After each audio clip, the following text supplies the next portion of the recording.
Assalamualaikum warahmatullahi wabarakatuh. Pada kesempatan kali ini saya kenalkan, nama saya Da'at Hadi Winata, mahasiswa UNAS dengan NPM 22706446121. Pada kesempatan kali ini saya akan mempresentasikan tugas kelompok mata kuliah rekayasa perangkat lunak dengan dosen pembimbing yaitu Bapak Novidian Natasi Eskom MMSI, kelas K01 karyawan. Pada rekayasa perangkat lunak ini saya akan mempresentasikan tugas kelompok yang telah kami buat, yaitu sistem informasi pakar diagnosa awal alergi dengan menggunakan Android basis web HTML. Anggota kelompoknya itu pertama saya sendiri, Da'at Hadi Winata, 22706446121. Kemudian saudara Jajang Nur Jaman, NPM-nya 21706446110. Kemudian Heru Gunadi dengan NPM 2070064461110.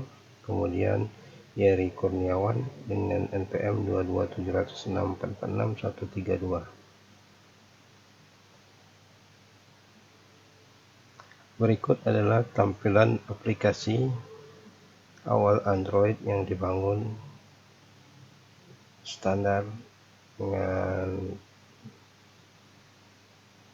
aplikasi Android dengan username-nya itu UNAS, kemudian passwordnya Pioneer. Ini merupakan pure HTML yang di compare menjadi Android. Seperti apa caranya nanti dijelaskan di slide berikutnya.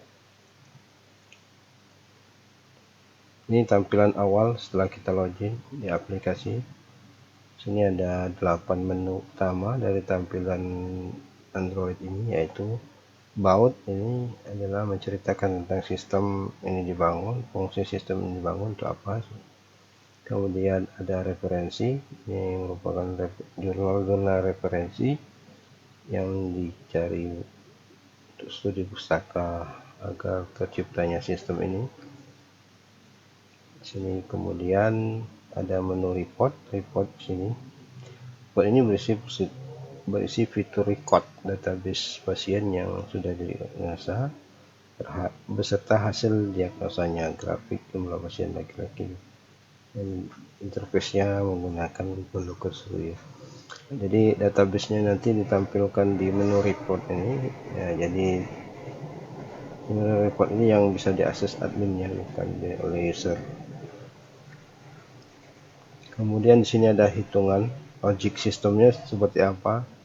Di sini saya memasukkan logika sistem kecerdasan artifisialnya, yaitu logika dengan logika fuzzy ya, yang logika boolean, tapi bukan 1 0, tapi antara 1 dengan 0 itu ada berbagai macam kriteria itu, seperti yang dikembangkan pada, kalau di Jepang itu sering dipakai pada mengatur speed di kipas angin, atau bukan 1 dengan 0 tapi 1, 2, 3, itu namanya logika fuzzy boolean, tapi tidak didefinisikan dengan 1 dengan 0. Antara 1 dengan 0 itu ada beberapa kriteria lagi. Itu logiknya seperti itu.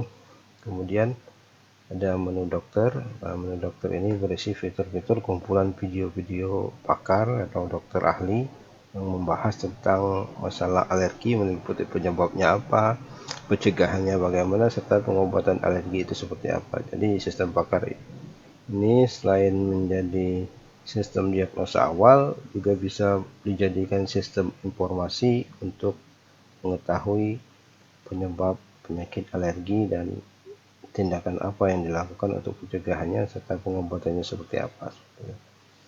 Kemudian Di sini ada fitur alergi sendiri, itu berisi kumpulan-kumpulan paper atau tulisan website yang diterbitkan oleh Alodoc. Nah, ini masih membahas alergi. Kalau di dokter ini bersifat video dokter ahli, kalau di alergi ini itu berupa tulisan-tulisan paper-paper yang diterbitkan oleh website Alodoc yang terkenal dengan tema alergi. Itu dikumpulkan di sini semua, ada di sini bisa diakses. Ya, tujuannya sama dengan video tadi, menjelaskan informasi tentang alergi, penyebabnya seperti apa, ciri-cirinya dan lain sebagainya. Bisa diklik di menu alergi ini. Kemudian ada menu diagnosa. Fitur diagnosa ini berisi form diagnosa dan gejala-gejala. Nah, ini merupakan fitur awal ya. Jadi sistem ini dibentuk ya untuk bisa mendiagnosa pasien dengan menginputkan gejala-gejala yang ada pada pasien itu, yang dirasakan oleh pasien itu, sehingga sistem ini akan menghitung ya dengan logika fuzzy yang kita tanamkan tadi. Dia menghitung dari gejala-gejala yang diinputkan oleh user atau pasien tadi. Nah, ini logout seperti biasa. Itu ada 8 fitur atau 8 menu yang ada pada Android ini, sistem Android ini. Kemudian tools apa yang digunakan untuk membangun yang merekayasa perangkat lunak ini. Pertama, kita membutuhkan smartphone, ya pasti smartphone standar ya, kan device-nya untuk bisa diakses melalui smartphone atau laptop ya.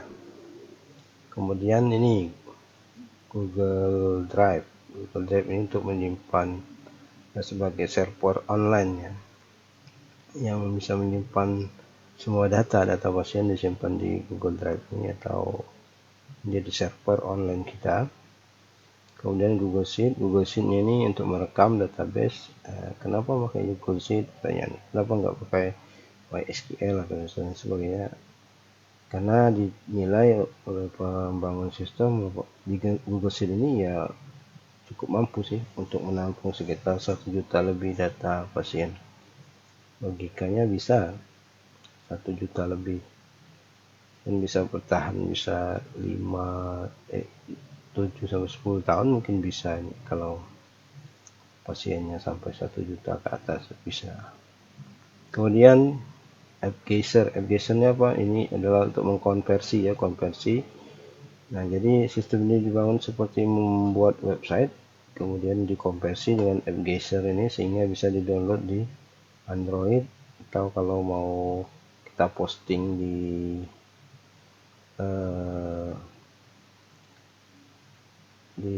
Play Store bisa dengan bantuan AppGeyser ini. Kemudian Google Looker Studio, ini produk Google semua nih, tapi bukan brand ambassadornya Google. Ini Google Looker Studio ini untuk menampilkan database fungsinya.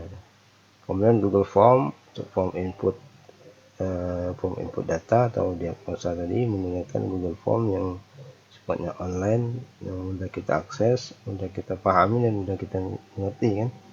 Kemudian websitenya di mana untuk mengcodingnya di Google Site ini ya, kita masukkan sedikit coding HTML sehingga dia website ini bisa interface-nya itu seperti aplikasi Android. Kemudian ini ya sudah pasti ya bahasa pemrograman HTML.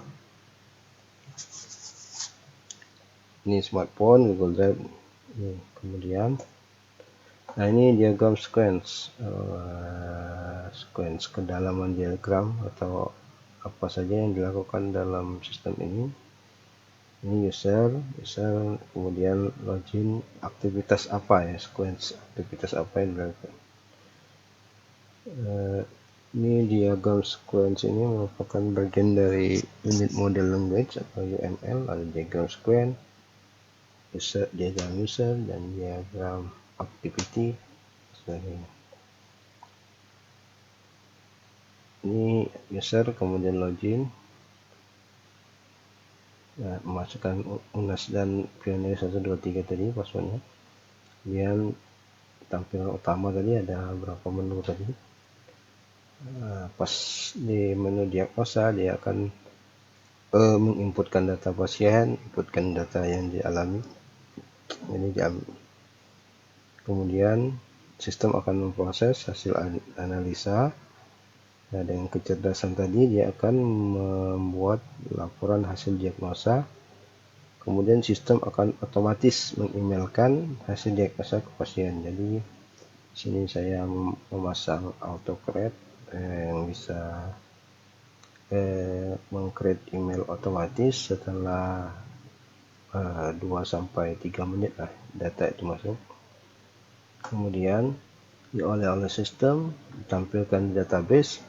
Setelah masuk ke database, otomatis autocreate akan meng-create hasil diagnosa berupa PDF dan mengemailkan langsung ke pasien. Kemudian ini diagram use case.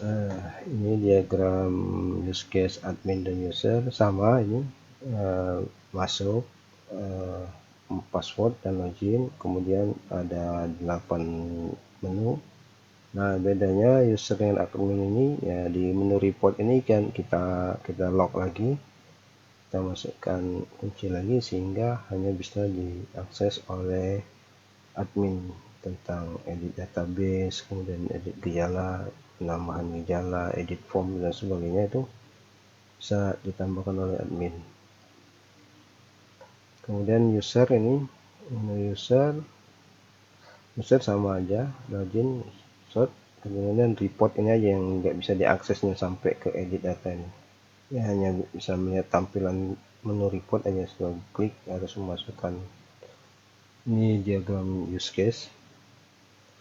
Kemudian diagram activity admin, ini aktivitas apa yang dilakukan di sistem ya, seperti ini.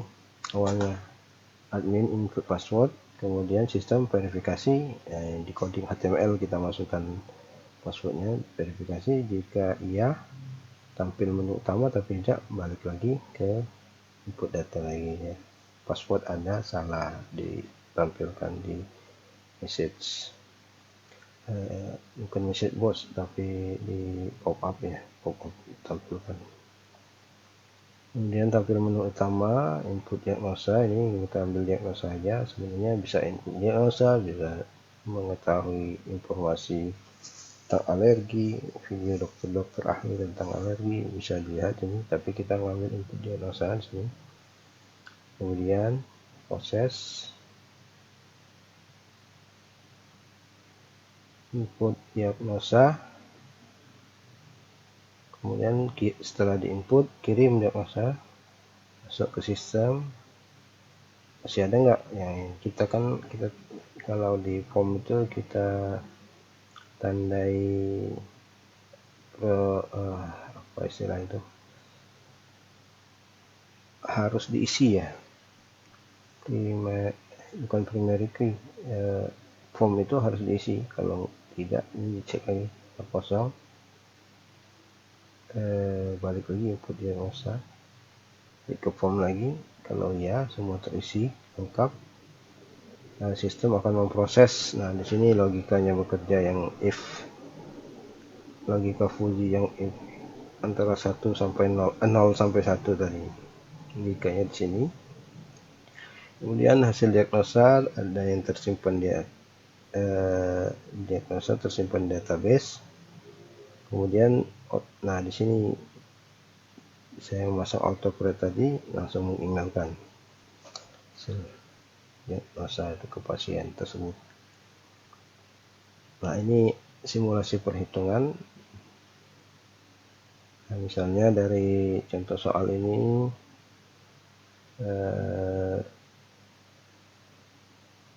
seandainya seorang pakar alergi menyatakan bahwa probabilitas penyakit alergi 0,55 dari 100 orang, berarti 0,66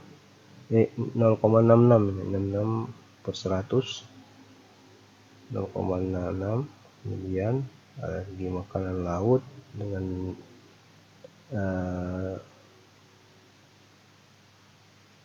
gejala bengkak itu 0,60 per 100.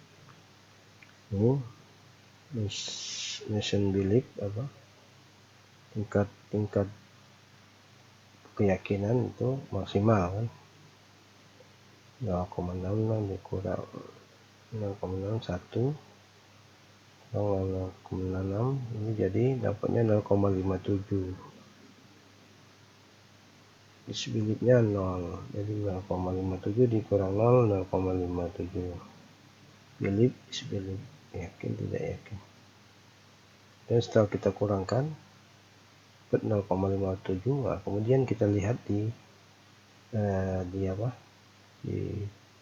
tabel certainty table, uncertainty table. Di sini kan, nah dari kalau di sini tabel ini min 1, ini min 1 kalau saya logika kan dari 0 aja, dari 0 sampai 1. Jadi 0,2 kalau hasilnya 0,2 tidak tahu. 0,4 mungkin ya, karena ini 0,57 di antara mungkin dan kemungkinan besar ya, 0,4. Jadi di sini grafiknya seperti itu. Jadi bukan 1,0, kalau 1,0 itu boolean ya. Kalau fungsi ini kan antara 1 dengan 0 itu ada kriteria seperti ini. Ini logic sistemnya.